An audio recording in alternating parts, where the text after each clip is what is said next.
നമുക്കൊരു ഗായകനെ നമ്മളുടെ ഈ വാർത്താമുറിയിലേക്ക് സ്വാഗതം ചെയ്യാം. അദ്ദേഹം കൂടി ഉണ്ടാവും ഇനി. നമ്മുടെ ബ്രേക്ക്ഫാസ്റ്റ് ആദ്യത്തെ ഗസ്റ്റ് ജോബ് കുര്യൻ ആണ്. വെൽക്കം ജോബ്. സ്വാഗതം Job Kurian. Very good morning.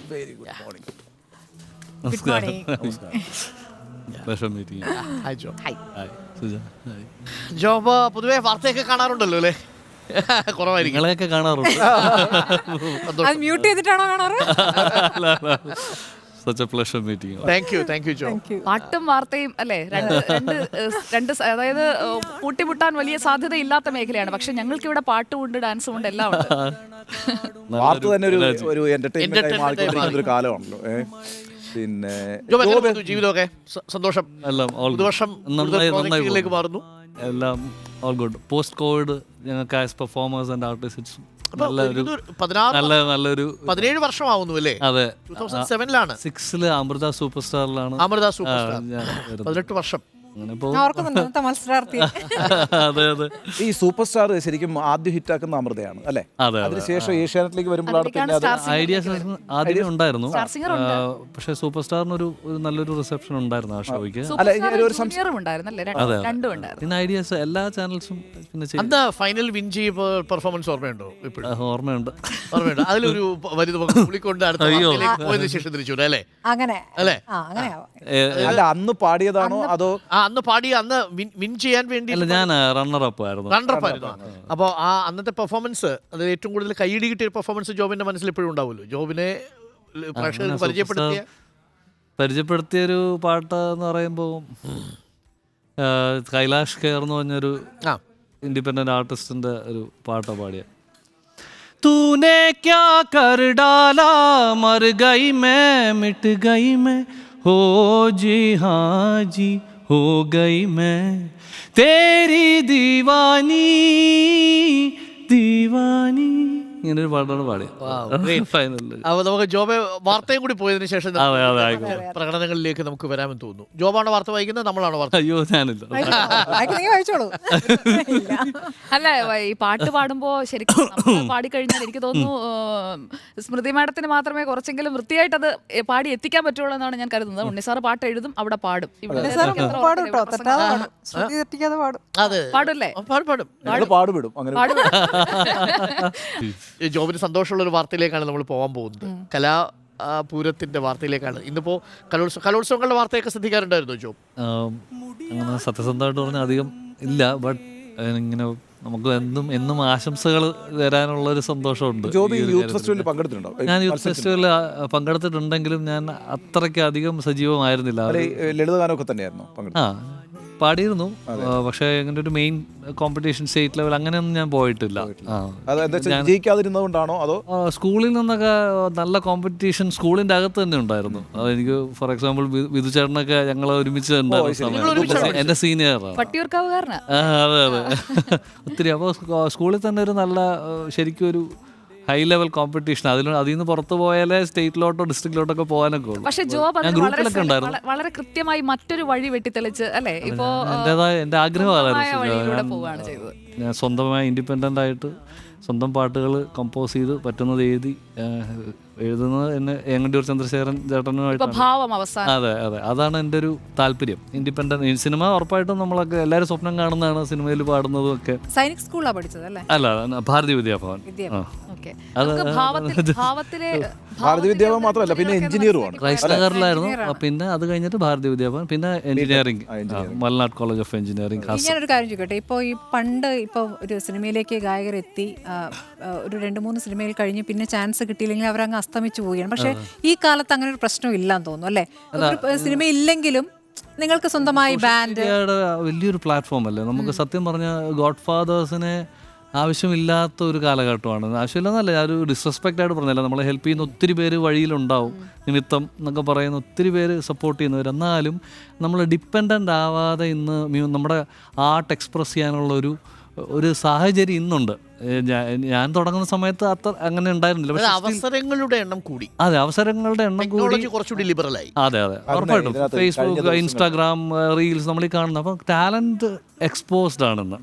പക്ഷേ അതിൻ്റെതായ പ്രശ്നങ്ങളും ഉണ്ട്. ഓവർ എക്സ്പോസ്ഡ് ആണെന്ന് ചോദിച്ചാൽ ഒത്തിരി കണ്ടന്റ് കൂടിയിട്ടുള്ള കൺഫ്യൂഷൻസ് ഉണ്ട്. ഇൻഫ്ലുവൻസേഴ്സിന്റെ എണ്ണം കൂടി വരിക. അതെ. പക്ഷെ എന്നിരുന്നാലും ഞാൻ പറയില്ല, ഒരാൾ ജെന്യുവനായിട്ടൊരു കാര്യം ആർട്ടിലേക്ക് ഇറങ്ങണം തീരുമാനിച്ചാൽ നല്ല എഫേർട്ട് ഇട്ട് കഴിഞ്ഞാൽ ഉറപ്പായിട്ടും വാതിലുകൾ തുറന്നു വരാനുള്ള ഒരു സാഹചര്യം ഇന്നുണ്ടെന്ന്. അല്ല, സെൽഫായിട്ട് ക്രിയേറ്റ് ചെയ്യാൻ പറ്റും. അതെ, ഇപ്പോൾ ഈ കഴിഞ്ഞ ദിവസം ഞാൻ പറഞ്ഞില്ലേ, ഒരു പ്രധാനപ്പെട്ട വാർത്തയായിട്ട് ഞാൻ വായിച്ചിരുന്നത് നേരത്തെ ഉള്ളൊരു സംഭവമാണ്. ഈ ജെറി അമൽദേവിൻ്റെ ഒരു ഇൻ്റർവ്യൂ.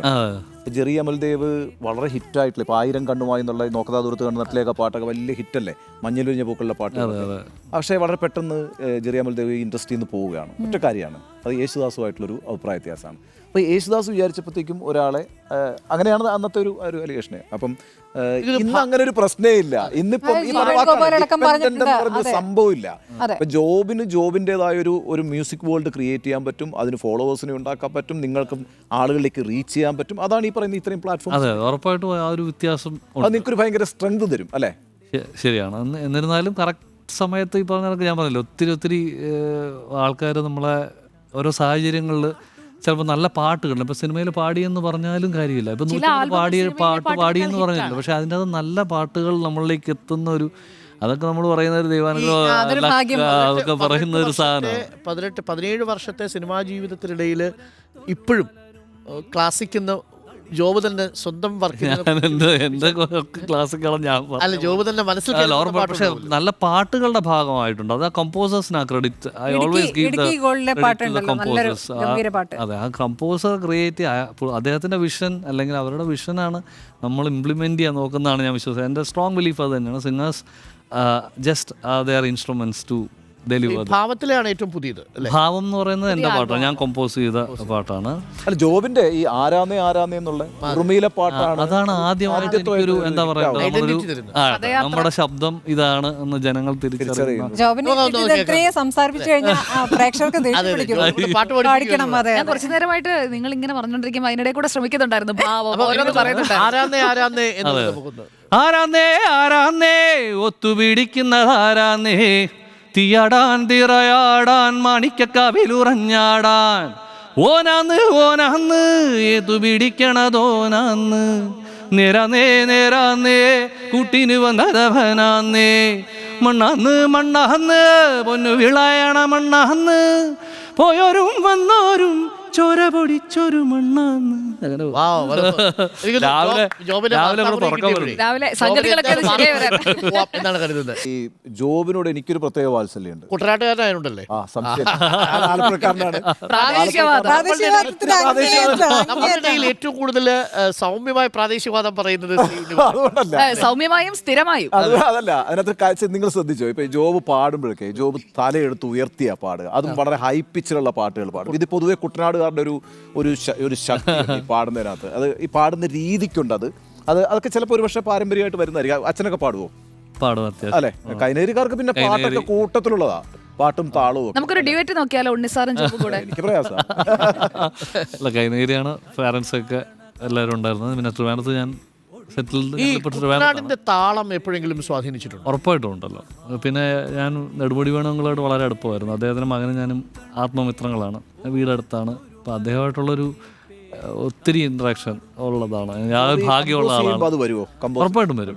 പിന്നെ കാവാല സാറുമായിട്ട് കുറേ ഇരിക്കാനുള്ള ഭാഗ്യം ഉണ്ടായിട്ടുണ്ട്. അപ്പോൾ ഇതൊക്കെ എന്നെ സ്വാധീനിച്ചിട്ടുണ്ട്. അത്തരം ശീലങ്ങളിൽ ഏതെങ്കിലും ഒന്ന് കമ്പോസ്? മുടിയാട്ടും കടലും കണ്ടേ, കലിയാടണ കാടും കണ്ടേ, പൊടിമഞ്ഞും മഴയും കൊണ്ടേ, ഞാനെന്ന ഭാവം മാഞ്ഞേ, മേലെ വെൺമുകിലും കണ്ടേ, ഓരത്തൊരു മലരും നിൽപ്പേ, കളിപാടും കിളിയെ കണ്ടേ, ഞാനെന്ന ഭാവം മാഞ്ഞേ. ഇത് കാവാലം സാറിനും നെടുമുടി അങ്കിളിനും ഡെഡിക്കേറ്റ് ചെയ്തതാണ്. അതെ, എങ്ങണ്ടിയൂർ ചന്ദ്രശേഖരൻ ചേട്ടൻ എഴുതിയിരിക്കുന്നത്. അദ്ദേഹവുമായിട്ടുള്ള, അതായത് എങ്ങണ്ടിയൂർ ചന്ദ്രശേഖരൻ ഗുരുസ്ഥാനീയൻ എന്ന് പറയാവുന്ന തരത്തിലേക്ക് ചേട്ടനെ പോലെയാണ്. ഈ ഭാവത്തിന് സമർപ്പിച്ചത് ഗുരുക്കന്മാർക്കാണ്, ഗുരുസ്ഥാനീയർക്കാണ്.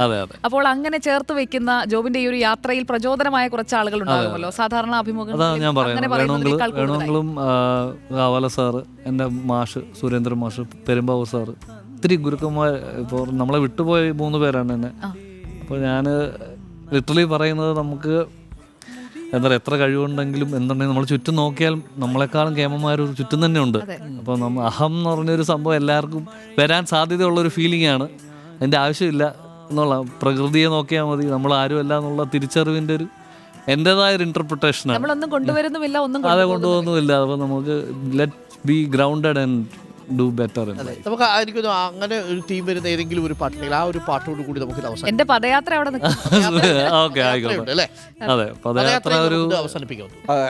ജോബിന്റെ ഈ മലയാളികൾക്ക് ഭയങ്കര പ്രിയപ്പെട്ട പാട്ട് ഈ മാണിക്യച്ചിറകുള്ള എന്നുള്ള പാട്ടുണ്ട്. വളരെ എല്ലാവർക്കും അല്ല 1-2 പാട്ടുകൾ പാടാം. നമ്മളൊരു ഓക്കെ. എന്നിലെ ചുടുതാളമായി ഒരു യാത്രയായി പദയാത്രയായി ഗതകാലമേ കുളിരോർമ്മയായി ഒരു യാത്രയായി പദയാത്രയായി പറയാൻ മറന്ന വാക്കുമായി മനതാരിലായിതാ നിറദീപമേ കിനാവു പോൽ എൻ കണ്ണിലേകുവാ നിഴൽ പോലെ അഴലാലേ വെയിൽ നീളേ പദയാത്ര. ഇതെന്റെ ഓൺ കോമ്പോസിഷൻ ആണ്. ഈ ഏറ്റക്കുറച്ചിലുകളൊക്കെ ശരിക്കും ടച്ചിങ് ആണ്. നിങ്ങൾ 4 പേര് നമ്മളിപ്പോഴും ഇങ്ങനെ, ഞാൻ സത്യം പറഞ്ഞ ഈ ഷോയിലാണെന്ന് അറിഞ്ഞില്ല കേട്ടോ. അങ്ങനെയാണ് വരത്തില്ലായിരുന്നു. അല്ല, അതൊക്കെ ഒരു ഇച്ചിരി പ്രിപ്പയർഡ് ആയിട്ടൊക്കെ വന്നത്.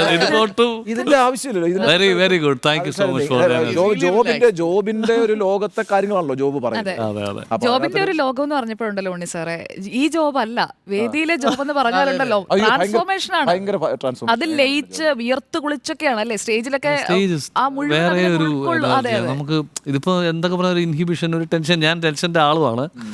പക്ഷെ സ്റ്റേജിലോട്ട് കയറുമ്പോൾ അതൊരു കണക്ഷൻ, നമ്മൾ ഓഡിയൻസിന്റെ ഒരു സ്നേഹം, നമ്മുടെ കൂടെ നിൽക്കുന്നവരുമായിട്ടുള്ള ഒരു ഒരുമ. പക്ഷെ അത്ര ആൾക്കാർ നോക്കിയപ്പോ ഭയമില്ല അല്ലേ?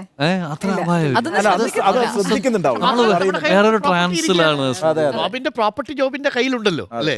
ഈ കമ്പോസേഴ്സ് മെഡ്ലിയൊക്കെ ഞാൻ കണ്ടിരുന്നേ. അപ്പൊ അതിനകത്ത് നിങ്ങളുടെ ഒരു പെർഫോമൻസ് ഒക്കെ വളരെ പെട്ടെന്ന് മറ്റേ അതിനകത്താണ് മാണിക്യക്കണ്ണിലുള്ള ചിറകുള്ള മാറത്തു കുറിയുള്ള വായാടി പക്ഷിക്കൂട്ടം വന്നു പോയി കാടൊന്നു കാണാനായി കൂടൊന്നു കൂട്ടാനായി ആകാശപ്പുഴ നീന്തി കുതിച്ചു പോയി.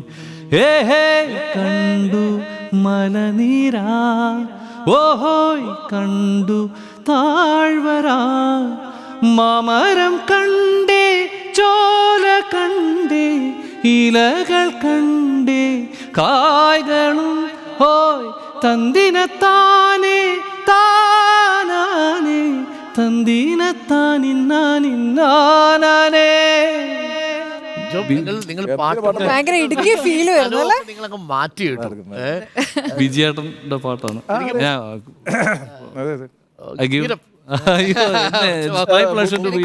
ബുധനാഴ്ച യേശുദാസിന്റെ പിറന്നാൾ ദിനം ജന്മശതാബ്ദിയാണ്. Thank you Job. Thank you so much for വാർത്താമൊഴിയിൽ വളരെ ഫോർമലായി തന്നെ ജോബിന് കാര്യങ്ങൾ അവതരിപ്പിക്കാൻ എന്നെ കംഫർട്ടബിൾ ആക്കിയത് താങ്ക് യു. ഞാൻ സത്യം പറഞ്ഞ എപ്പോഴും ഇങ്ങനെ ഇരിക്കുമ്പോൾ ആകെ പൊതുവേ അങ്ങനെ ഒരു ധാരണയുണ്ടല്ലേ, വാർത്ത വായിക്കുന്നത് ഭയങ്കര ഗൗരവമായിരിക്കും. അങ്ങനെ ഒരു ധാരണയില്ല, ഞാൻ കാണുന്നല്ലേ. നമ്മളിപ്പോ എന്തായാലും കാണുന്നുണ്ടാവില്ല. കൊമേഡിയന്മാരായിക്കൊണ്ടിരിക്കുന്ന ഒരു കാലഘട്ടത്തിലാണ്. സ്വയം ബോധ്യം ഉണ്ടാവുന്നത് നമുക്ക് നല്ലതാണ്. എന്താ അഭിപ്രായം പറ. നല്ല അഭിപ്രായം. അല്ല അങ്ങനെയല്ല, ഉറപ്പായിട്ടും അത് പൊതുവെ വാർത്ത ചെയ്യുന്നവരെയൊക്കെ വളരെ എന്താ പറയാ പല വിളിപ്പേരുകളിൽ വിളിച്ചോണ്ടിരിക്കുന്ന ഒരു കാലഘട്ടത്തിൽ പുരസ്കാരം നേടിയ ആളുകളും ഉണ്ട്. അതെ അതെ കുഴപ്പമില്ല. Thank you job.